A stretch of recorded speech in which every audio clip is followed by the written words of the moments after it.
Vaiva. Labas rytas iš Havajų. Malonu matyti jūs, Austėja. Tikrai labai toks įdomus susijungimas, nes pagalvojau, kad prieš mūsų pokalbį tai grinai Lietuva, Kalifornija, Havajai, didžiulis ir laiko skirtumas ir visa kita mums visiems susijungti. Aš pati visada stengiuosi paprašyti žmogaus prisistatyti, nes man atrodo, kad tai irgi pasako, kaip pašnekovė save mato.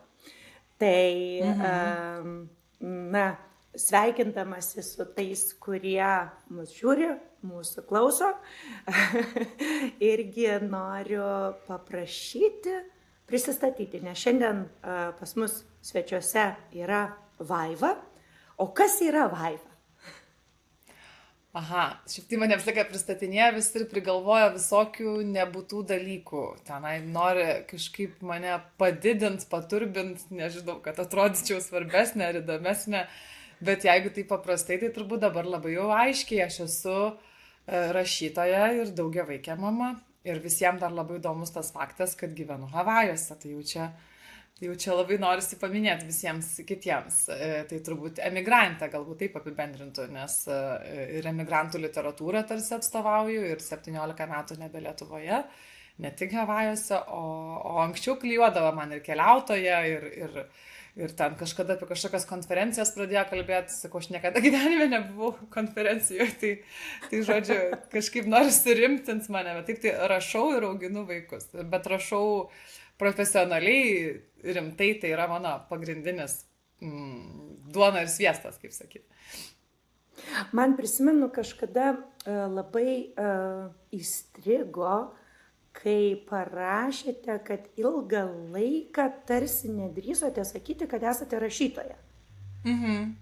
Nes čia toks kaip ir buvimas menininkų, tarsi kaip būna, apskritai žmonės kiti apie menininkus sako self-proclaimed, tai reiškia pats pasiskelbęs. Ir tas self-proclaimed toks gali būti šiek tiek ir menkinantis. Ar tu esi tapytojas, ar tu esi self-proclaimed tapytojas, ar tu esi poetas, ar tu esi self-proclaimed poetas. Tai labai bijojau būti kitų akimis tą self-proclaimed. Nes su rašymu kaip ir su dainavimu. Kai žmogus nusidainuoja, jisai nežino, kad nusidainuoja kartais. Tai aš kažkaip bijojau šito, bet dabar galvojau 12 knygų parašyta ir dirbau su tikrai rimtom Lietuvos leidyklom ir viskas gerai sekasi, tai turbūt jau galiu sakyti, kad esu rašytoja. Taip, ramiau. Tai reikėjo tokio pasitvirtinimo, ar ne? Labai. Tokio, kad aš tikrai esu rašytoja ir aš galiu drąsiai apie tai kalbėti. Kodėl nuo šito klausimo pradėjau, nes man, kiek tenka skaityti literatūroje, labai dažnai tikrai susiduriu su tuo, kad vyrams lengviau yra pasakyti, aš esu rašytojas, ar aš esu dailininkas, ar aš esu, ypatingai kai kalbame apie asociaciją su profesija ar su amatu, ar ne, tiesiog lengvesnė ta identifikacija, tarsi pasitikėjimas savimi didesnis. Kaip jums atrodo, ar tai yra dažnas fenomenas, kad vis dėlto moterims yra sunkiau save įsivardinti, kaip, galbūt tai atrodo kažkokia tuštybė, galbūt toks per didelis pasitikėjimas savimi, bet kita vertus, kodėlgi ne? Kodėl nepasitikėti savimi, ar ne? Tai tikrai taip, čia visose srityse vyrams tiesiog duodamas tas kreditas vien dėl to, kad vyrai, o moteris turi dvigubai sunkiau dirbti, kad tai įrodytų. Ir dar vyrams turbūt daugiau plojama ir darbuose, ir ten, kad ir toj pačioj tėvystėje, motinystėje, ar ne, jeigu, pavyzdžiui, mano vyras kiekvieną rytą išveža vaikus į mokyklą, padaro pusryčius, pietus ir nuveža į mokyklą. Jėzau Marija, aš kam pasakau, tai tu nesakyk, garsiai, čia toks nuostabus tėtis, tai tu ką miegi, o jisai daro pusryčius, sakau, na taip, ir jau maždaug raudoni kilimai tiesiasi, o kad jeigu mama atsikelia ryte ir daro pusryčius, tai mama, o tai ko norėt. Tai man atrodo taip pat ir su darbais kažkaip tai dažnai labai ir tos kvalifikacijos, ir ypač jeigu dar humanitarams, nežinau kaip, bet tiksliuose moksluose tai tikrai esu girdėjęs labai daug istorijų iš pažįstamų moterų, kad tiesiog būna, kad labiau noriu su vyrais bendrauti, jeigu kažkokia ten ar automobilių dalis, ar architektūra, o ne su moterim, nes tarsi moteris to nežinos. Apie tapybą irgi girdėjau, kai važiavau pirkti paveikslą, tai kalbėjau su galerininkė ir kažkaip klausiu, sakau, daugiau vyrų ar moterų tapytojų, sako moterų ir galvoju, o tai fainai. Ir jinai sako, ne, nes žinok, tapyba yra laikoma tarsi menkesnių užsiėmimų už, pavyzdžiui, architektūrą ir dėl to moteris labiau jinai tapyba, nes ilgą laiką buvo laikoma tarsi tokiu kažkokiu, tai jūs ten eikit papaišykit moteris, o jau rimtais dalykais. Jo, o vyrai užsiims rimtais dalykais. Tai, vat, tai tokių visokių visą gyvenimą aš labai jaučiu. Ir dar yra tas dalykas, kad tarsi negalima būti moteriška, kad galėtum būti protinga vienu metu, tarsi reikia rinktis labai. Ir tas irgi, aš, pavyzdžiui, studijų laikais nešiau akinius, nors man akinių nereikia. Bet aš dirbau modeliu ir labai aukšta esu ir rengdavaus visai taip. Ir tada jau kaip universitete aš jaučiausi, kad mane žmonės rimtai nepriima tiesiog. Tai tada užsidėdavau akinius, pradėjau nešioti tiesiog nuolatos akinius, kad ir tikrai truputėlį rimčiau priimdavo. Kad rimčiau žiūrėtų. Savo naujojoje knygoje, Mama namuose, rašote apie tai, kaip būtų, jeigu mamos nebandytų, ar ne, na jau nuo profesinės truputėlį prie mamų pereinant, nebandytų patikti ir įtikti. Apskritai, kodėl mamoms tai yra svarbu? Įtikti visuomeniai ar įtikti vaikams? Įtikti vaikams čia kita tema. Labiau gal. Čia jau daugiau auklėjimo tema, o visuomenė, ar ne, ta tokia psichologinė tema, tokia kaip ir filosofinė, netgi mano akimis, na kodėl mamos yra tokios jautrios tam įtikimui, ar ne? Na nes aš pati labai pastebiu, kiek daugybė jaudinasi arba žiauriai jautriai reaguoja, nors kartais tu net nesakai, kad tu taip daryk. Aš pati esu susidūrus, nes aš turiu tvirtą nuomonę, nebijau jo sakyti, bet aš sakau, čia mano nuomonė. Tarkim, tas pats miegojimas su vaikais, sakau, aš tai miegojau, nes aš tingėjau keltis. Ta prasme, aš net nebandau to slėpti po visokiais ten teorijomis ar dar kažko, aš tiesiog supratau po 2 dienų, kad aš tiesiog nesikelsiu ir tas vaikas matu mirs. Tai aš geriau jau jį pasiguldysiu šalia, tai bent jau gyvas bus ir man kaltės nereikės jausti. Lygiai taip pat. Tai ta prasme, bet ir žmonės sako, visų pirma, kaip tu taip gali sakyti, kad tu čia tingėjai, tugi motina. Ar ne, tas Marijos archetipas, kur ji nieko netingi, visada pasiaukoja, viską dėl savo vaiko daro. Tai čia vienas, bet antra, tai, kad, tarkim, mes galime pripažinti, tai yra labai stiprus išorės spaudimas ir tada sakyti, aš nepasiduosiu tam spaudimui. Bet kas įvyksta? Mes jam pasiduodam. Mes labai jį reaguojame, mes reaguojame jautriai, mes labai greitai stojame į gynybinę poziciją, ar ne? Aš kadangi su labai daug tėvų ir vaikų dirbau, tai tikrai esu išmokusi ant kiaušinių lukštų vaikščioti. Nes tikrai žinai, kad tu bet kurią sekundę gali, bet kokios tavo pasakytos frazės žmonės įsižeisti ir priimti asmeniškai, tarsi tu juos bandėjai kažką jiem tokio pasakyti, nors tai buvo iš tavo pusės visiškai neutralu. Tai kodėl mes tokie esame? Kodėl, aš nežinau, bet aš turiu įtarimą, kad gal čia tik Lietuvoje taip yra, arba gal tas Lietuvoje yra daug stipresnis, kadangi yra maža šalis ir viskas šiek tiek, kai mažesniai vietoj visi dalykai didesni atrodo, ar ne, mažam kambarį baldai atrodo didesni.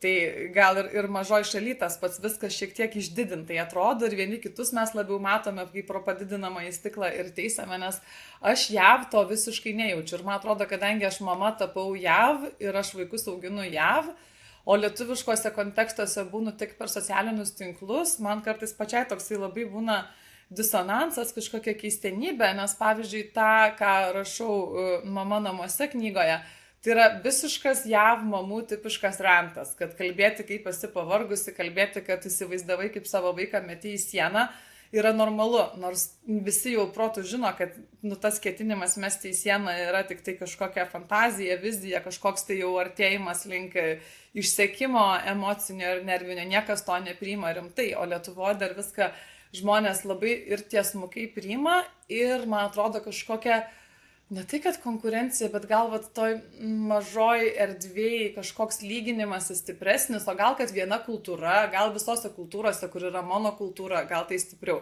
Nes jav yra taip viskas skirtingai, kad tiesiog jos atsisėdam, mes jos kalba ir galvo, o Dieve, aš visiškai kitaip auginu, ta prasme radikaliai kitaip, bet mes vis tiek bendraujam, draugaujam, nes labai yra tas audinys visuomenės įvairus. Ten, pavyzdžiui, viena mama kokia visiška hipė, kur ultragarso nesidarė ir pati namuose viena duše gimdė.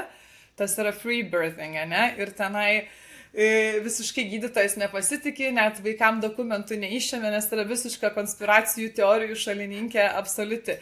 Kita yra mokslininkė, kuri ten visus tyrimus darėsi genetinius ir taip toliau, bet jinai vaiką augina be cukraus, be glitimo. Tenai, aš neatsimenu, aišku, be dažų pridėtinių ir visiškai be ekranų, nes 4 metų vaikas niekada nematė jokio vaizdo ekrane. Aš galvoju, wow, kaip taip įmanoma. Tai mes, kai visos bendraujam ir sėdėm, tai yra tokie radikalūs skirtingumai, kad tada neišvengiamai arba tu visai neturėsi draugių, arba turėsi kokias 2 draugės ir gal kito, emociškai su jom nebus tos chemijos, kuri vyksta su skirtingais labai žmonėm, bet ta draugystė irgi kaip įsimylėjimas, iš tikrųjų gali būti žmogus labai panašus į tave, bet neįvyks kažkas, tai o kitą kartą bus visiška priešingybė, bet mums smagu kartu bendrauti, juoktis ir taip toliau.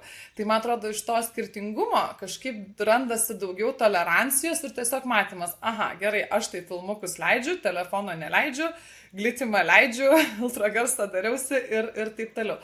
O Lietuvoje gal labiau yra tas toksai labai aiškus ta arka, kaip būti mama, kad apie ultragarso nedarimą turbūt net nėra kalbų, ten visos turi butą, visos gyvena name su durim ir langais, nes Havajuose tikrai yra, kur gyvena ten, turi viena mūsų pažįstamas vyras, turi ten lėktuvą angarą, o kiti pasidarė iš šiferio namelį, tikrai iš šiferio, aš kai knygą rašiau, tai redaktorius sako, iš šiferio, gal čia ne tą žodį panaudojant, sakau, ne, tą žodį namelis iš šiferio ant lavos lauko.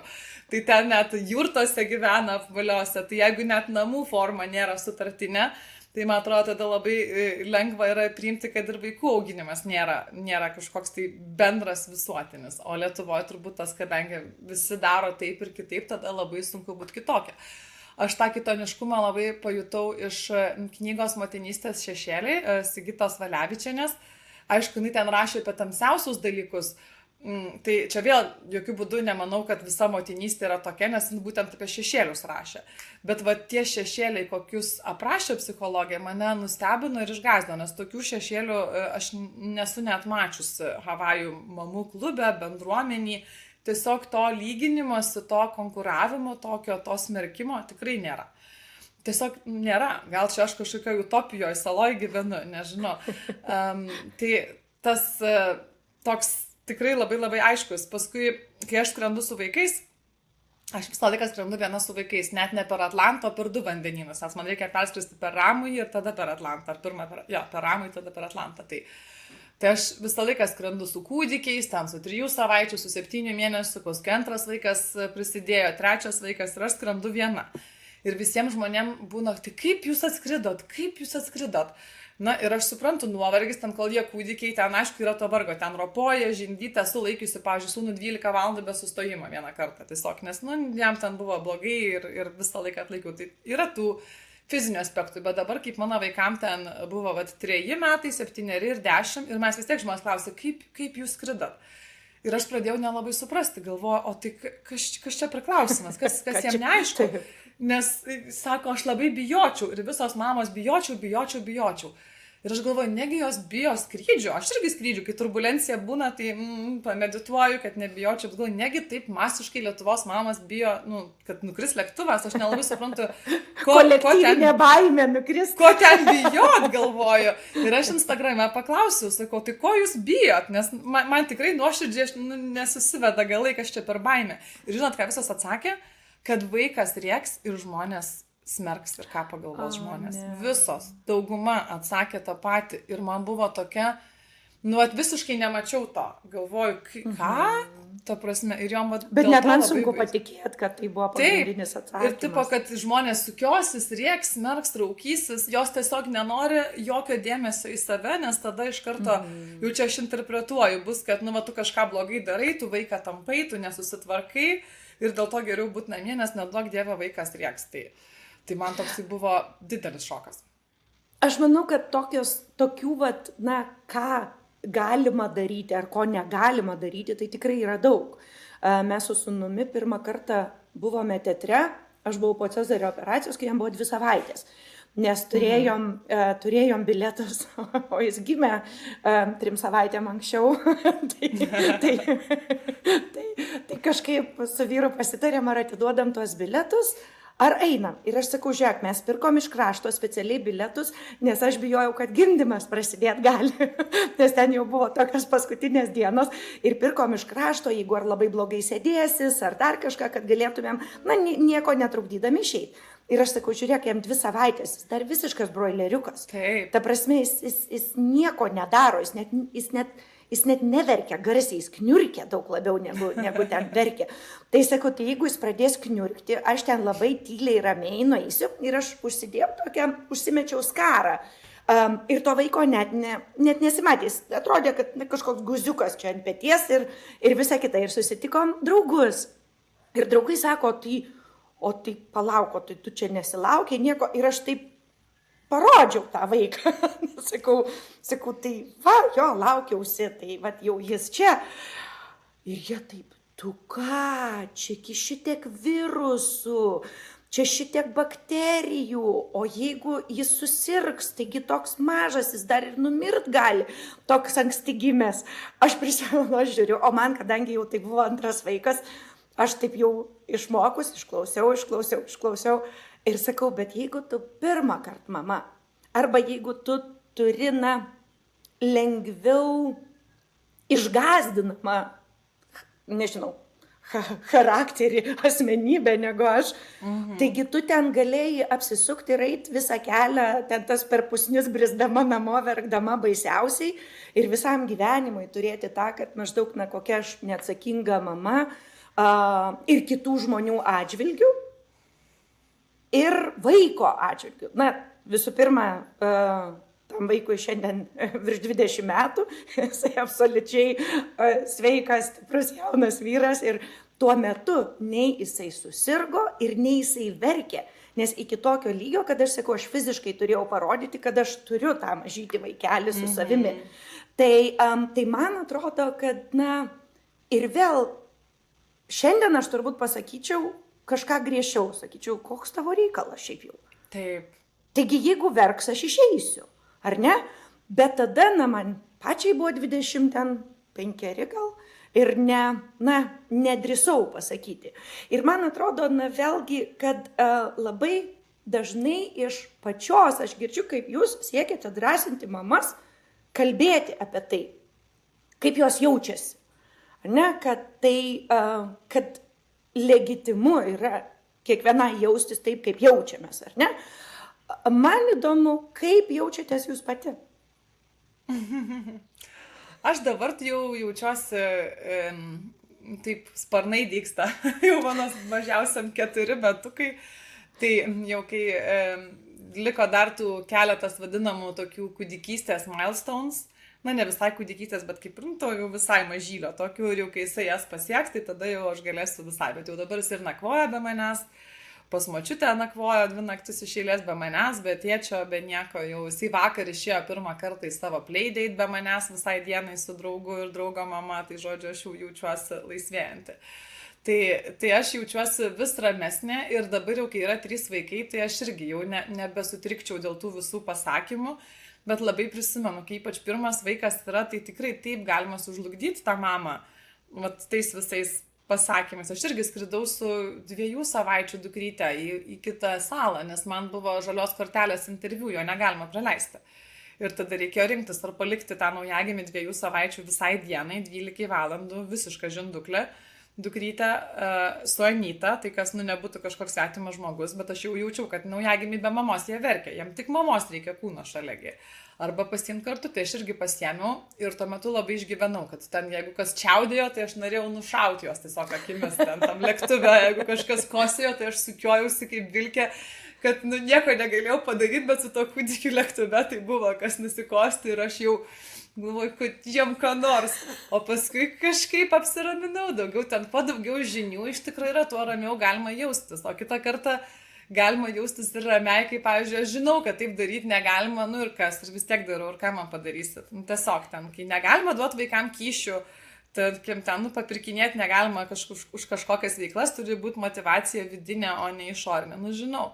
Bet aš duodu ten kartais kažkokį tai paskatinimą ir kas nieko kitaip nebus. Ten, pavyzdžiui, kai būdavo dukrai viduriniai mano Zoom pamokos lietuvių kalbos, pramiegoju jinai, jau ten pamoka prasidės už 3 minučių, tą vaiką miegantį, aš ten sodinu prie kompiuterio, kaip man ją motyvuoti su tą lietuvių kalbą, sakau, duosiu saldainį, jeigu dabar atsimerksi, atsisėsi prieš pusryčius, atsimerkia, prasikrapšto akis, atsisėda, tai aš žinau, kad čia viskas yra ne pagal tas taisyklės, bet žiūrint iš ilgesnės perspektyvos, tai man atrodo, tai ir yra pagal mano taisyklės, nes kas vertybiškai svarbiau ilguoju periodu, ar kad lietuvių kalbą mokytųsi, ar kad nebūtų gavus to saldainio, kad lietuvių kalbą mokytųsi, ar man ją kažkaip muštruoti griežtai rėkiant, pasakiau prie kompo dabar, nes čia, ar su saldainiu. Vėl tada man geriau tą ryšį kur per kyšius, negu per kažkokią tai baimę ten ant to vaiko rėkimą, jeigu aš pati pramiegoju labiau. Tai kažkaip, man atrodo, ta ramybė atsiranda su daugiau vaikų, o tas išgąstis pirminis tai būna su pirmu vaiku. Ir dar yra labai įdomus toks irgi niuansas, kada tai mamai sakyti dalykus, kada ne. Turbūt 90% tai reikia nieko nesakyti. Mama atėjo į teatrą su kūdikiu, leisk jai mėgautis. Bet yra, pavyzdžiui, dalykų, kur galvoju tikrai, kai kada nežino. Aš, pavyzdžiui, apie botuliną meduje, kad iki metuko ir iki 2 metukų negalima vaikam medaus duoti, sužinojau tik su 3 vaiku būdama. Ir, pavyzdžiui, galvoju dabar, jeigu matyčiau kažkokią mamą duodant medų vaikui, naujagimiui, atrodo, gal tikrai nežino, gal pasakyti, gal gyvybę išgelbėsi, ar nesikišt. Tas toks irgi yra labai, kada jau sakyto, kada čia tik tai knisi protą tai mamai. Tai labai, labai įdomus niuansas tas, nežinau. Ir pati nežinau, visą laiką pagal situaciją priklauso, kada jau bambėt, kada patylėt. Man atrodo, kad labai gerą temą palėtėt, nes iš tiesų, iš truputėlį toliau ateinant apskritai apie sakymą, ar ne kažko, tai aš paprastai laukiu, kol paklaus. Jeigu paklausia, tada sakau. Jeigu paklausia, tada sakau, žiūrėk, toks tyrimas sako taip, tokie mokslininkai sako taip, daugiau tyrimų yra šią temą, nes kai kalbam apie socialinius mokslus, labai dažnai yra priešingų tyrimų, bet vis dėlto yra tyrimai, kurie yra labiau patikimi. Ir jeigu tu esi toje srityje daug metų, tu jau žinai. Aš nekalbu apie išvis fake tyrimus, kurių irgi yra, ir mokslininkai juos žino, bet tie tyrimai yra cituojami neišmanančių žmonių, tarsi jie būtų normalūs moksliniai tyrimai. Tai visą tą žinant, aš galiu pasakyti, žiūrėk, kiek aš žinau, šitas yra fake tyrimas, čia imtis buvo bloga, čia dar kažkas ir taip toliau ir panašiai. Bet aš dar ir manau taip, ar ne, nes vis viena su 4 vaikais ir su, dabar jau galiu sakyti, ne 1 ir ne 2 tūkstančiais vaikų, kurie praėjo pro mano rankas, tai jau vis vienam, šitą galiu papasakoti apie bent jau apie tendencijas. Tai sakau, bet žiūrėk, bet spręstai tu turi. Ne, bet Austėja, o tai ką man daryti? Sakau, iš kur aš žinau, ką tau daryti? Va, būtent. Sakau, iš kur aš žinau? Aš tau galiu pasakyti, kaip aš dariau, ar ką aš manau, bet aš tikrai nenoriu ir negaliu prisimti atsakomybės už tai, kaip tu pasielgsi. Dėl to, kad tavo kontekstas nėra mano kontekstas. Ir aš nežinau, kodėl tu priimi vieną ar kitą sprendimą. Ir ką aš irgi labai dažnai stengiuosi galvoti, tai, kad mamos dažniausiai, aš noriu tą duoti benefit of doubt, ar ne, kad vis dėlto dauguma mamų, nėra kvailos ir savo vaikui linki geriausio. Taip, žinoma. Ir jeigu mama linkėdama savo vaikui geriausio taip elgiasi, tai gali būti, kad aš nežinau priežasčių, kodėl ji elgiasi taip ar ne taip. O, kaip sakant, who am I to judge, ar ne? Nes aš nesu jos kailyje, aš nežinau ir aš nesuprantu. Tai taip pat vienas dalykas, o antras dalykas, tai dėl to saldainio, ar ne? Tai man atrodo, kad mes turime labai apie tai kalbėti visur. Ir labai džiaugiuosi, kad mes šitoje tinklalaidėje apie tai kalbame, kad taisyklė ir tai, kas yra teisinga, nereiškia, kad tu visada turi taip daryti. Ir nereiškia, kad jeigu tu taip nepadarei, tai jau viskas pasaulis griūva. Ta prasme, aš tokį pavyzdį mėgstu duoti, žiūrėk, tu esi ėjus ne per perėją kokiai nors mamai. Jo. Vieną vienintelį kartą gyvenime. Ne, tai sakau, tai. Ar ne, tugi ir žinai, kad reikia eiti per perėją. Ir supranti, kad reikia eiti per perėją. Ir vis tiek esi nėjus. Kodėl? Nes ten labai bėgau į autobusą, ar kažkur vėlavau, ar nebuvo arti perėjos, ar dar kažkas. Daugybė yra priežasčių, kurie žmonės turi. Tai sakau, tai lygiai taip pat. Yra priežastis, kodėl aš, pavyzdžiui, ten per Kalėdas, kai mes grįždavome su 3 vaikais apvažiavę dar, ar 4 jau nesilaukiam dar, bet Lietuvoje apvažiavę visus giminės, man būdavo visiškai vienodai dantukai. Ta prasme, patikėkit. Tikrai yra tų vakarų, tikrai yra, pavyzdžiui, vakar beje buvo, tiek darbų turėjau visą dieną ir vakare dar mano sūnus dar norėjo sausainių valgyti lovai ir jisai sako, dantukų neišsivaliau. Ir aš sakau, viskas gerai. Ja. Kad tik greičiau užmigti. Tai čia būna tikrai labai retai, kada kokį kartą per mėnesį rečiau gal net, bet yra tų vakarų, kai mamos psichinė būklė turi, irgi reikia pasirūpinti, nes kitaip jau gali akis trūkčia pradėti po to. Tai visiškai tas. Man tai dar su tuo, kas galima, kas negalima ir kaip reikia, kaip nereikia, tai mano pačios tėvai buvo labai didelis pavyzdys, nes jie visą laiką darė tai, ko negalima prie manęs ir su manim labai kalbėjosi. Ir jie man visą laiką buvo labai žmogiški ir dėl to labai kūrė ryšį. Ir man atrodo, tas yra labai svarbu, kad kai kada žmonės įsivaizduoja, kad prie vaikų, aš irgi bandau būti savo geriausią versiją, kokią galiu, bet mano akimis ta geriausia versija yra, kuri turi ryšį ir kuri nebijo pripažinti savo trūkumų.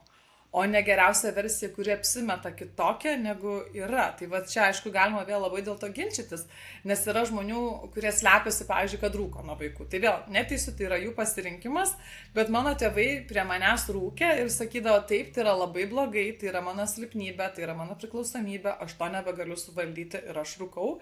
Ir taip yra. Ir tu apie mane žinai šitą mano kažkokį tai trūkumą, taip toliau ir aš visą laiką mačiau, mano mama skyrėsi, bet jau vėliau buvo, kai man buvo 18 metų, tai vėl buvo pokalbė apie tai, bet visą laiką būdavo kažkokie konfliktai tarp tėvų, jeigu būdavo kažkokie tai suaugusių pokalbiai, tėvai visą laiką mane įtraukdavo į tuos, pasakydavo dalykus, kaip yra. Ir aš, pavyzdžiui, pati neseniai ėjau leistis botokso pirmą kartą ir kadangi ten toks gydytojas, jisai yra anesteziologas, pediatras ir jisai perėjo į botokso leidimą vien dėl savo žmonos. Tiesiog, nes jo žmona labai norėjo ir jisai sakė, aš nepasitikiu jokiais kosmetologais, aš jau tada pats išmoksiu, jisai vyras, tikras gydytojas ir jisai leidžia, tai pas jį sunku patekti ir jisai man parašė žinutę, kad aš galiu ateiti dabar, o aš buvau su dukra. Ir sakau, einam. Ir kažkaip, aš to net nespėjau kaip pergalvot čia, kaip viskas, kas čia, kad aš su dukra, bet aš ir niekada neketinau slėpti to, nes vėl galvoju paskui, jeigu aš dabar dukrom meluosiu, kad nesileidau botokso ar ne, tarkim, o paskui jos pradės senti ir tada jom bus apie 40 ir tada būtų kažkoks tiesos atskleidimo momentas, tai man labai aš nemėgstu tų, kad viskas buvo ne taip, kaip tu galvoji vaikė. Iš tikrųjų, vat, čia yra kitaip. Dėl to aš to savo šeimoje niekada neturėjau, visą laiką mačiau. Tiesiog negaliu pasakoti dalykų, nes tai yra labai asmeniška apie mano tėvus, bet tėvai visą laiką atvirai kalbėjęs apie įvairius labai asmeniškus, sudėtingus dalykus ir aš visą laiką žinojau, kad aha, čia yra mamos ar tėčio trūkumas, čia yra jo stiprybė ar privalumas ir tiesiog aš taip jaučiausi tokia, nu, ne visai lygi, nes vis tiek vaikas, bet aš žinau ir dabar aš savo vaikus taip auginu. Ir mano dukra sako, mama, nesileisk, o Jėzau, nesileisk, tu ir taip labai graži, kam tau reikia? Ir sakau, dukrytė, žinai, sakau, aš labai bijau senatvės, sakau, aš noriu susileisti, sakau, aš su savo tą baimę nebesusitvarkau, sakau, aš labai bijau senėjimo ir aš susileidžiu. Ir to visai nesigėdžiu, nes tiesiog aš dukrai parodžiau savo tą pažeidžiamumą, kad aš bijau, aš pasakiau, kad tai yra blogai, tai nėra sveika ir tiesiog tą injekciją gavau. Tai va, ir paskui dukra, aišku, visiems pasakoja, ten kaip buvo, bet aš to neketinu slėpti, tiesiog tai va, tai toks, kas ten kitiem, o Dieve, dukra tavo buvo ir tu tenai, nu tengi nėra kažkokia, jeigu ten būtų kažkoks pjovimas, kur ten gali supykinti ar ką, bet kaip aš, pavyzdžiui, nuskiepas, skiepytis vaikai mato, kaip leidžia tengi vienas duris ir viskas, tai ten nebuvo kažkokia traumuojanti vizualiai patirtis ar ką, tik tai galbūt pati idėja mano dukrai, kad čia kažką mamytė dabar susileido, kas čia bus, tai va, tai toks, va, tai aš kažkaip visą laiką stengiuosi vaikus auginti per ryšį, per savo autentiškumą, kad aš leisiu jie matyti, kokia aš esu iš tikrųjų ir aš stengiuosi būti geriausia, kokia galiu būti, bet man tikrai ne visą laiką pavyksta ir tikrai ir apriekiu, bet po to atsiprašau, nes rodau, kaip pripažinti savo neteisumą, kaip, pavyzdžiui, ateinu pas dukrą, vyriausiai jau čia pas mus jau kiti pokalbiai vyksta. Sakau, aš atsiprašau, sakau, mes kažkur vėlavom ir aš ten neapriekiu, kad čia per ją, kaip būna, kad ten, va, būtum pasiemus batus laiku, tai čia būtumėt, nu, kažkas tokio. Ir sakau, žinai, atsiprašau, aš tave apkaltinau visiškai, sakau, nereikėjo tavęs kaltinti, man tiesiog iš streso buvo ir man, sakau, kai stresas, man norisi kažką kitą kaltinti, sakau, arba tavo tėtį, arba tave, kai kažkas nepavyksta. Ir jin sako, bet tu taip visą laiką sakai, tu paskui atsiprašai, bet tu kitą kartą vėl taip darysi. Ir sakau, žinai, aš turbūt vėl taip darysiu. Sakau, turbūt vėl taip darysiu strese. Sakau, ir tu žino, kad aš taip darau ir aš stengsiuosi taip nedaryti, bet tikėtina, kad vėl taip darysiu, sakau, ir atsiprašysiu, po to atleisk man. Ir sako, gerai. Va, tai mes taip pasišnekam ir tada daug kažkaip aiškiau. Ir tada jinai paskui išmoksta atsiprašyti manęs, nes irgi būna, jau dabar paauglėja, tai oi, ko tik nebūna, irgi nenoriu pasakoti apie ją per daug, bet jau ten aš ir pati blogiausia mama ir nieko dėl jos nedarau ir viskas blogai. Ir paskui ateina, gerai, atsiprašau, man čia su emocijom sunkiau truputį. Tai aš daug labiau noriu eiti į tokį ryšį, negu į kažkokį tai visuotinį teisumą, kad aš mama ir aš visą laiką teisi, ar kad kažkokį slėpimą savo silpnybių ar ydų, man atrodo, kad tai galiausiai tolina žmonės, o mano tikslas yra išlikti artimą su vaikais, nes jie visą laiką keičiasi vaikai. Nu, koks artumas yra su kūdikiu ir koks su pusiau paaugliuku, tai visai kas kita. Tai mano tikslas gyvenime yra visą laiką būti artima su jais, nesvarbu per ką aš eičiau ir per ką jie beitų. Bet tam turbūt reikia pažeidžiamumo iš abiejų pusių, nes kitaip nebus. Tai va, tai čia toks. Man atrodo, ko mūsų vaikai labai gerai išmoko, tai to, kad jie yra vis kiti žmonės. Nes su draugais ar su tėvais mes dažnai turime lūkestį, ypač jau suaugę, kad bus taip pat, ar ne? Kad mes apie tuos pačius dalykus šnekėsimės, taip pat šnekėsimės ir visa kita. O vaikai, man atrodo, dėl to ir taip nepaprastai daug adaptabilumo mus išmoko, nes kaskart pasiekus tą ribą, kur jau atrodo, kad va, jau krekinau, jau suprantu, jau žinau, jau visa kita, tas vaikas atrodo išsineria iš to savo ar todlerystės odos, ar priešmokyklinuko odos, ar pradinuko, ir staiga tampa vėl visiškai naujų tvarinių ir tu turi vėl iš naujo jį pažinti, iš naujo prisijaukinti, iš naujo susidraugauti ir tam tikrą prasme save lauždamas. Ir man labai patiko, mūsų dukrom dabar yra 17 ir 19. Ir man atrodo, pernai mes turėjome pirmą pokalbį, tai jos buvo metais jaunesnės, kai jos sako, mama, bet tu net pati nesupranti, kiek tu pasikeitei. Ir aš sakau, papasakokit daugiau, kodėl jums atrodo. Ir jos sako, žinai, labai daug žmonių mūsų rate ir irgi neįvardinsiu, kas iš giminių ir visa kita, tai sako, tokie patys buvo ir kai mes mažiukai, ir kai mes dabar, mes žinome, kur jų trigeriai, mes žinome, ko jiem nesakyti, ar ką kaip pasakyti, sako, mes vienaip, sako, mes visienam pritaikome bendravimą ir vienai babai, ir kitai babai, ir žinom, ką pasakyti, kaip pasakyti ir visa kita. Sako, bet su tavim, sako, kažkaip, sako, mes va dabar dviese visai nesinišnekėm, kad labai organiškai būdavo dalykai ir sako, ir kiek tu, sako, kai tik tai jau atrodydavo, kad tuoj pradėsim pyktis ir pradėdavom pyktis, kažką tu pradėdavai daryti ir būdavo kitaip. Ir aš pagalvojau, kad tai yra vienas gražiausių turbūt komplimentų, kokį aš esu gavusi iš vaikų. Tokį, kur aš net nemanau, kad jos suprato, kad koks tai buvo komplimentas ir aš stengiausi tą pasakyti, sakau, bet sakau, aš tokia jums dėkinga, kad jūs tą pasakėt. Sako, tai mes tai čia tiesiog kalbėjom kažkada, kad mama tai visą laiką labai keitėsi tame santykyje su mumis. Bet aš pati labai tuo tikiu, kad kiekviename amžiaus tarpsnėje aš negaliu būti tokia pati mama 3-mečiui, ir 13-mečiui. Jeigu aš 3-mečiui ir negaliu būti tokia pati mama 7-mečiui, kur aš manau, aš buvau labai griežta mama mažiem vaikam. Nes, aš esu tos mokyklos ir tos stovyklos ir mokslininkų ir visko, kur truputėlį netgi, sakyčiau, į tą tiger mom pusę, kai vaikai maži. Nes man atrodo, kad tada ugdomas charakteris, vertybinis stuburas ir visi šitie dalykai ir daugybė dalykų yra, ką mažas vaikas privalo padaryti. O ką reiškia, ką privalo paauglys padaryti? Taigi jis paliksės ir visiems darys, ką jau jam reikia.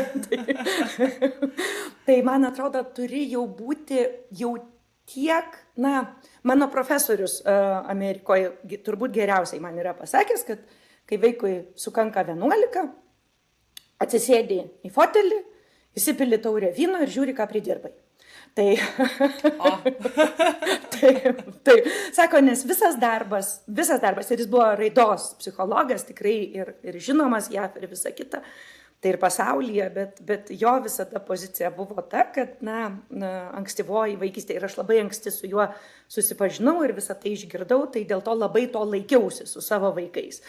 Tai va tas, man atrodo labai svarbu pajaust, bet man kažkaip atrodo ir apskritai jūs stebint, tai kyla toks jausmas apie tą flow, kad yra jūsų namuose ar jūsų gyvenime, gal klaidingai, tai pataisykit mane, jeigu klystu, kad yra tas buvimas, kai būnasi, kad nėra to tokio perspaudimo, forsavimo ir vis dėlto tikrai daug dalykų tame buvime yra nuveikta. Čia ir 3 vaikai, ir visos knygos, ir moterų stovyklos, apie kurias irgi labai noriu paklausti, ar ne, ir visa kita,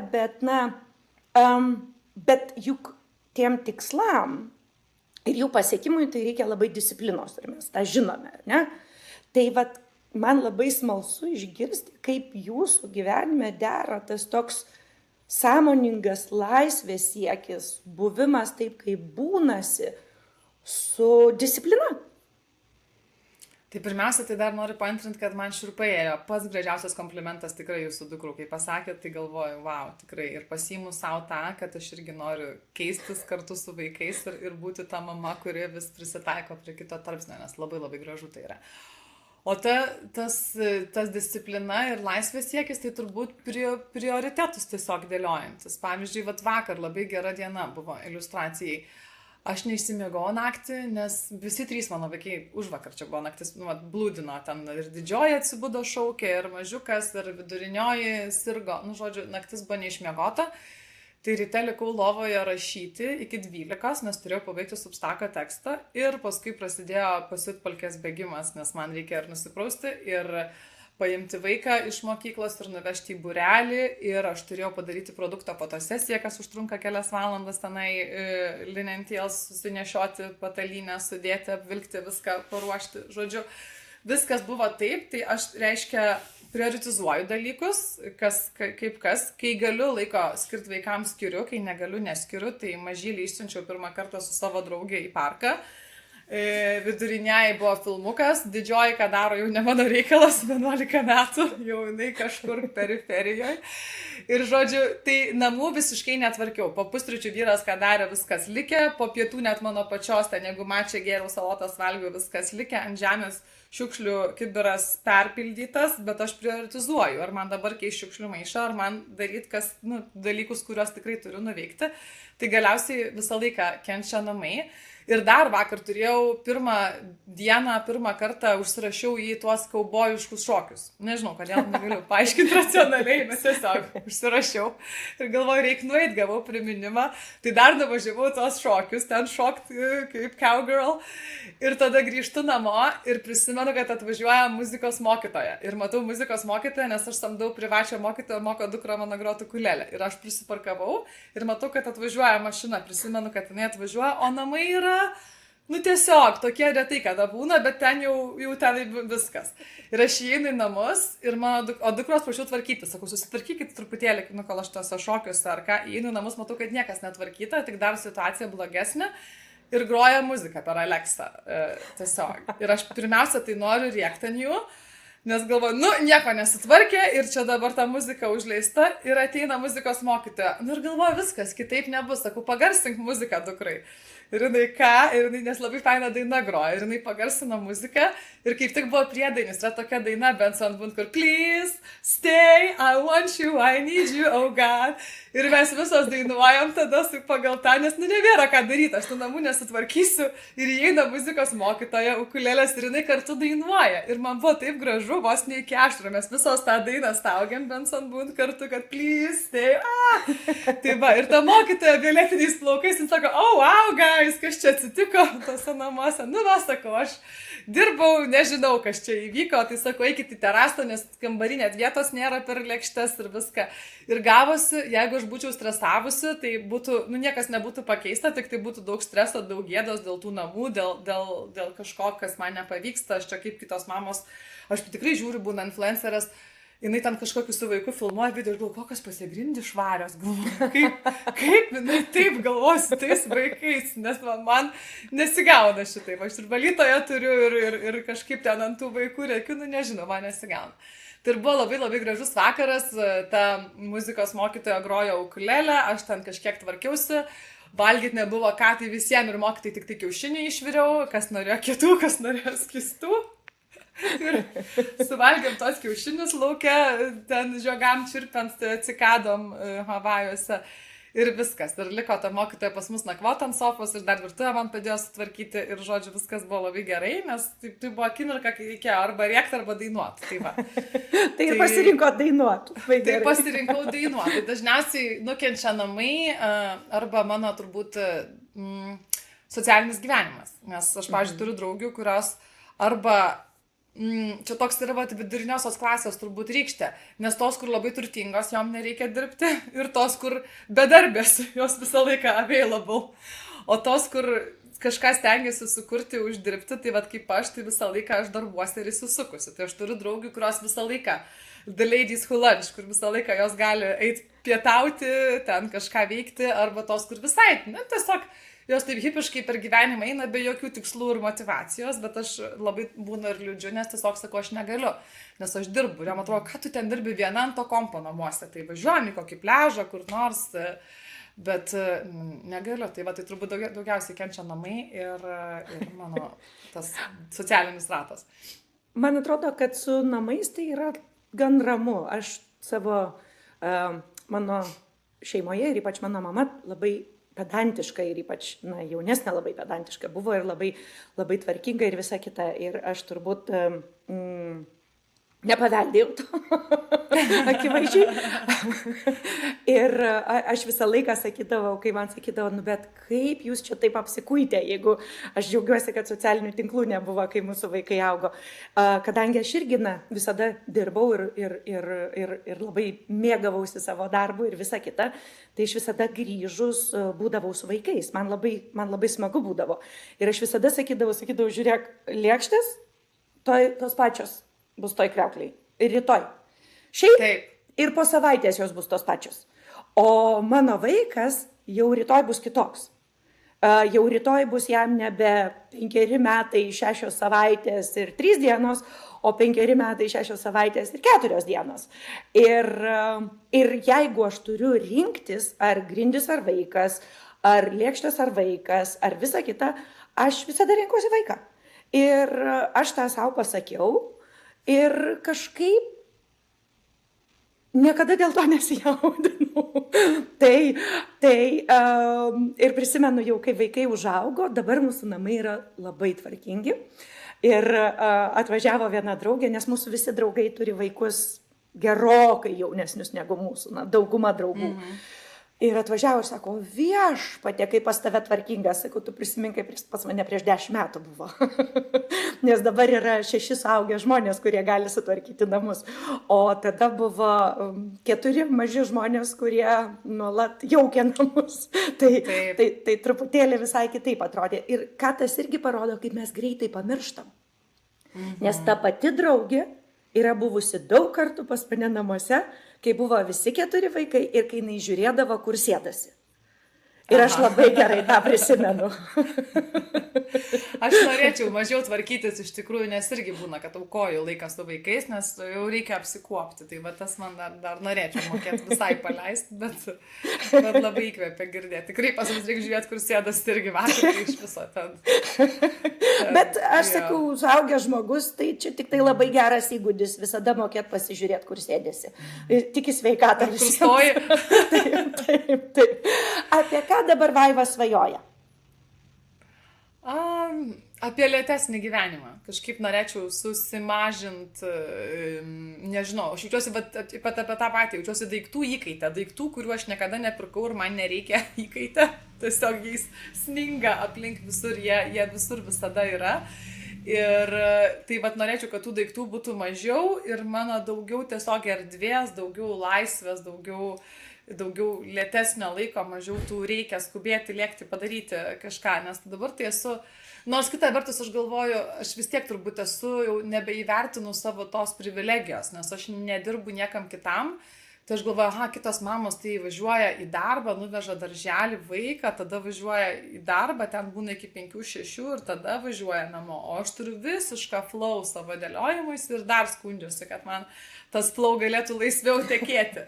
Bet čia jau yra turbūt menininkų toks, yra kai kurie žmonės, kurie gali susikaupti ir daryti, o aš ilgainiui turbūt tikrai dūščiau, jeigu turėčiau dirbti darbą, kuris man būtų, aš galiu susikaupti trumpam ir bet kokį darbą daryti. Esu dirbus tikrai juodų darbų, tikrai juodų.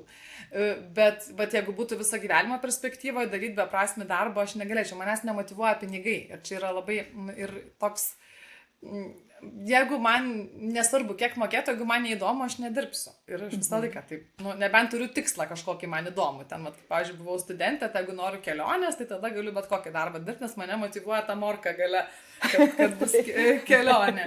Bet pats darbas vien dėl darbo, vien dėl pinigų, kai ten kiti žmonės tiesiog būna pažaliavę, ten kokiuose dirba finansuose, kurie visai neįdomus, bet labai gerai uždirba, man atrodo, man tiesiog aš būčiau labai bloga darbuotoja, jeigu man neįdomu. Tai aš noriu, kad būtų dar įdomiau ir laisviau ir pinigų būtų.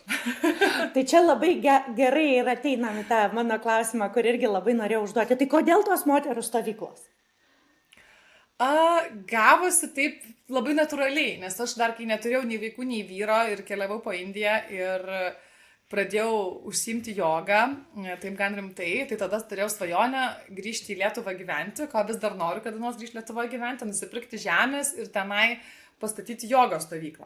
Ir moterų tik, nes aš pradėjau jausti, aš pavyzdžiui, kai jogą pradėjau Indijai daryti, kai aš eidavau į bendrą jogą su vyrais kartu, vis tiek yra tas polariškumas nepaneigiamas ir yra kažkoks kitas jausmas, negu kai pradėjau eiti į Šivanandą vienuolyno vien moterų jogą, kur vienuolė veda ir vien moteris. Tai nebūtinai, kad ten kažkokia seksualinė įtampa, bet kažkoks pasąmoninis tas vyro buvimas, ar tai vyro kaip grėsmės, ar vyro kaip potencialaus seksualinio partnerio, pasąmonėj jis visą laiką yra kažkoks tas, va toksai, kad ypač jeigu vyras už nugaros stovi ir taip toliau. Tai va, tai man tada labai išsigrynino, kad moterų erdvė, moterų buvimas kartu kažkokį sukuria kitokį jausmą, to Šivanandos vienuolyno jogai. Tai tada aš apsibrėžiau, kad noriu vien su moterim daryti. O paskui apsigyvenau Havajuose, atsitiko visi vaikai, namai, darbai ir pas mane tiesiog taip sutapo, kad buvo keletas draugių, kurios turėjo tikrą jau tą klinikinę depresiją. Aš jos pasikviesdavau, kad turiu pas mane Havajus ir mes pabūsim. Ir aš niekad ten nebandau, aišku, kai buvau, nes nebandydavau ten atkalbėti nuo depresijos žmogų. Maždaug, nu ko tu čia Susijimk. Jo, čia tau viskas gerai. O paskui kažkaip su metais tiesiog pradėjau matyti, kad jeigu žmogui blogai, tai aš leidžiu būti. Mano vyras daro skanų maistą, mes važiuojam prie vandenyno ir aš tiesiog duodu tam erdvės ir būti. Ir mano viena labai gera draugė po to paskambinus po metų sako, žinai, man tam gyjimo procese labai daug davė buvimas pas tave Havajuose. Ir aš pradėjau pastebėti, kad kai pas mane atvažiuoja, pasijunta geriau, kad tie Havajai turi tokį labai energetinį, stiprų, tai yra karščiausias pasaulyje taškas, čia net ne iš kokios dvasinės pusės, bet iš tos seisminės. Kaip yra tas Pacific, nežinau kaip lietuviškai, Ramiojo vandenyno ugnies žiedas, kur aktyviausi pasaulyje ten tie ugnikalniai yra, tos tektoninės plokštės, tai Havajai yra jų centre. Kai būtų kokia, nežinau, žemės bamba pulsuojanti ir mes turim aktyviausią pasaulyje ugnikalnį. Tai irgi vėl labai moteriška energija, kadangi kūrėsi žemė, čia aktyviai vis dar kūrėsi, sala vis dar auga, kas kart išsiveržus ugnikalniai, prasiplečia salos teritorija ir dydis. Tai tas toks labai kūryba, ta moteriška ir tokia ir greunanti, ir kurianti, jinai yra stipri. Ir paskui kažkaip tą idėją, kad vat, jogos norėjau turėti stovyklas Lietuvoje, bet čia draugės pas mane Havajuose labai gerai jaučiasi. Ir tada aš tik Instagram'e papaustinau, kad ar kas nors norėtų atskristi. Ir iškart pardaviau per dieną stovyklą be jokio tinklapio, tiesiog užsipildė savaime, tai tada antrą stovyklą irgi užsipildė savaime, tada po to padariau jau tokį puslapį, šiokį tokį, kad būtų kažkas žmonėm ten pasižiūrėti vizualą. Tai va, ir dabar jau turėjau 5 stovyklas turbūt. Tai man labai pačiai patinka, labai būna įdomu pamatyti tas moteris, su kokiais lūkesčiais, kokiam viltim jos atvažiuoja ir kaip viskas vyksta. Tai mes 7 dienas, 7 moteris mes po salą važiuojam. Tai čia gal tokia tikrai ne retrytas, nes retrytai pas mus ten nėra baseino, nėra tos prabangos, toksai labiau road tripas. Moterų po visą salą su mano senu minivenu mes važiuojam. Tai. Labai smagu išgirsti, iš kur tai atėjo, nes vis viena viskasgi turi savo pradžią, ar ne? Tai tikrai tokia labai prasminga pradžia. Ir mūsų pokalbio pabaigai labai noriu paklausti, koks yra jūsų šeimoje santykis su knygomis? Nes negaliu nepaklausti, man labai pačiai ši tema labai svarbi, labai aktuali, iš tiesų aš labai su didžiuliu liūdesiu žiūriu tendencijas pasaulyje, tų skaitančių žmonių mažėjimo, ar ne, ir nors aš bandau save guosti, kad mano rate tai tikrai skaito ir skaito daug ir aš matau visą tai, bet suprantu, kad aš tuo save guodžiu, ar ne, kad aš matau tų skaitančių žmonių, bet iš tiesų tendencijos yra gana liūdnos. Ir turbūt,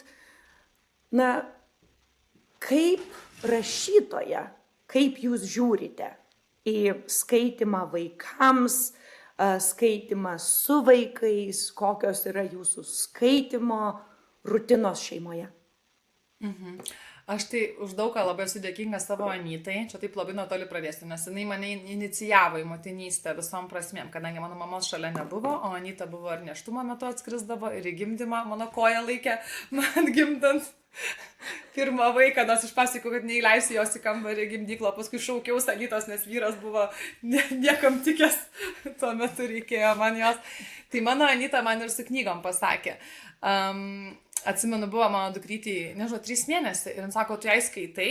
Ir aš tai, kad skaitysiu vaikams ten kažkokią rimtą literatūrą, tai žinojau visada, bet kad 3 mėnesių vaikui skaityt, sakau, ar skaitau? Sako, taip, skaityt knygutes tu turi. Sakau, dabar?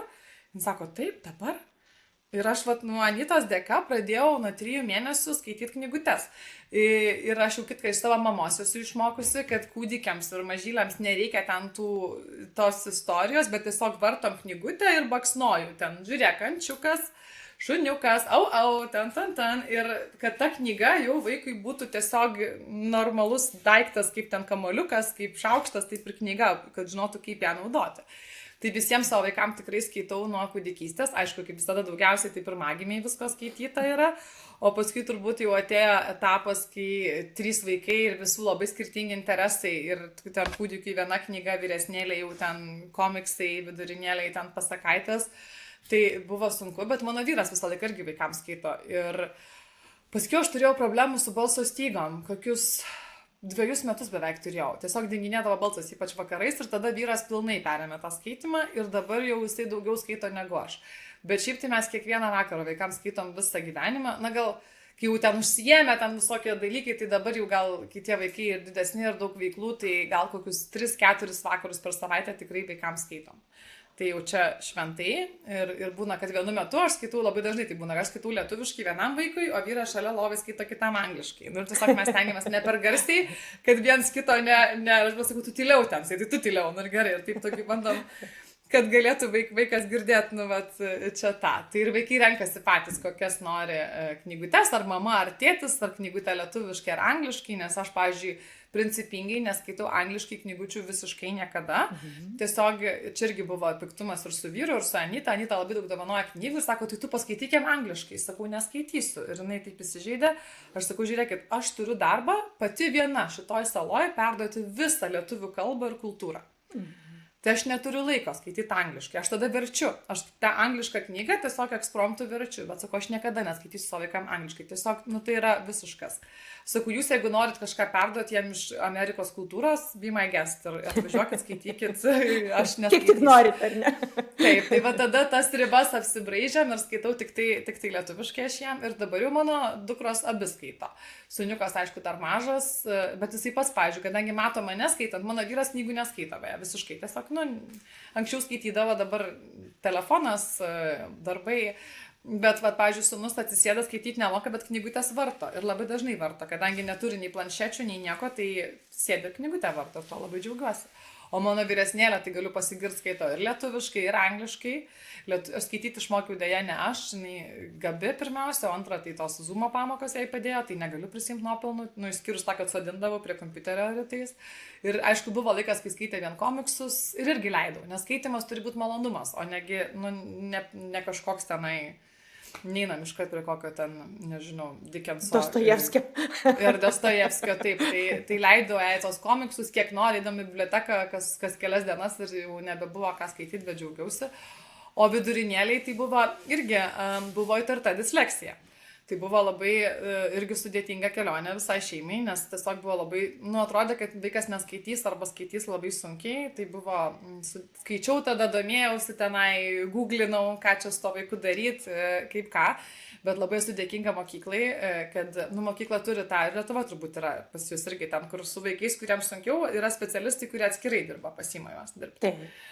Taip, tai su dukra dirbo specialistai visus metus atskirai, ten, man atrodo, 3 kart per savaitę ją ir dar kelis vaikus pasiimdavo ir kažkokią metodiką taikė tenai, kaip juos mokyt skaityti. Ir galiausiai nedisleksija. Tai va, galiausiai nedisleksija. Pramušė, o dėmesio sutrikimas yra, kad tas ADHD vadinamas, kur sunkiau koncentruoja dėmesį, dėl to ten, buvo, tai va, bet dabar irgi skaito, ir skaito pati. Ir, pavyzdžiui, vakare prieš miegą sako, aš tau skaitysiu, mama. Ir tada pasiima knygą ir garsiai man skaito. Skaito angliškai, bet skaito. Tai va, ir lietuviškai skaito. Bet sunkiau. Tai va, tai žodžiu, čia tokia mūsų didelė kelionė. Man irgi labai labai svarbu, kad vaikai skaitytų, kad skaitytų ir lietuviškai, nes jeigu nemokės lietuviškai, tai atrodo, jie neteks vis kažkokios dalies manęs, jie neteks kažkokio prieimo prie tam tikrų kūrinių, poezijos ypač. Tai man labai svarbu, kad jie ir skaitytų lietuviškai ir galiausiai ir knygas skaitytų. Tai čia labai graži nata, nes tikrai labai graži nata, iš tiesų apie tą skaitimą, nes kas man turbūt dabar paskutiniu metu tikrai užima daug laiko ir galvojimas apie tai ir ta iniciatyva, labai tikiu, ta knygos tauta, tai jeigu mes visi skaitytume bent 30 minučių per dieną, tai Lietuva patektų į 10 labiausiai skaitančių valstybių, tautų pasaulyje. Tai dabar aš visiškai esu, visiems bandau sakyti, noriu sakyti, kad žiūrėkit, taigi gali būti ir audio knyga, jūsgi važiuojate į darbą, jūs visi Vilniuje tiek skundžiatės dėl spūsčių, tai įsijunkite audio knygą, na būkime ta viena labiausiai skaitančių tautų pasaulyje. Tai va, tai iš tiesų nėra daug, mums kartais atrodo, kad čia reikia kažką labai daug padaryti, bet na, man labai patinka viena tokia mokslininkė Angela Duckworth. Jos ta garsiausia knyga yra Grit, lietuvių kalba išversta Atkaklumas, bet ji yra labai gražiai pasakius, kad esmė yra to show up, ar ne? Kad esmė yra ne ten kas pusmetį prisėsti ir be atsistojimo, be valgymo knygą perpilti ir visa kita, o kasdien po truputuką. Ar ne? Kad efektas yra, na tas sudėtinis efektas yra daug didesnis nuo pastangos, kad ir nedidelės, bet kiekvieną dieną. Ar ten 5 kartus svarmenis iškelti, ar ten kelis tūkstančių žingsnių nueiti, o ne tai, kad ten sėdžiu ant sofos, bet po to nuskrendu į nežinau, Barceloną ir nueinu 25 tūkstančių. Taip. Čia visiškai mano gyvenimo filosofija irgi geriau pamažu kasdieną, negu įsivaizduot, kad kažkokia ateis diena, kai galėsiu turėti laiko kažkam dideliam staiga. Visiškai. Taip, tai va, tai labai ačiū Vaiva už pokalbį, labai smagu buvo. Ačiū Jums. Ir smagu, kad pavyko susijungti ir linkiu sėkmės visuose kitose projektuose, nes dar labai norėjau paklausti ir apie būsimas knygas, bet palieku tą kitam kartui tada. Gerai, ačiū už įdomius klausimus. Ačiū.